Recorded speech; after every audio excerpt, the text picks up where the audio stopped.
لو أنزلنا هذا القرآن على جبل لرأيته خاشعا متصدعا من خشية الله وتلك الأمثال نضربها للناس لعلهم يتفكرون.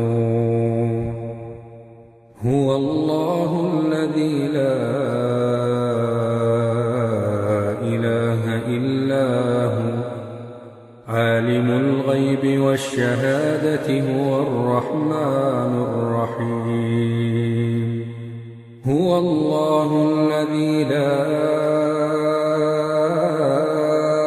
إله إلا هو الملك القدوس السلام المؤمن المهيمن العزيز الجبار المتكبر سبحان الله عما يشركون.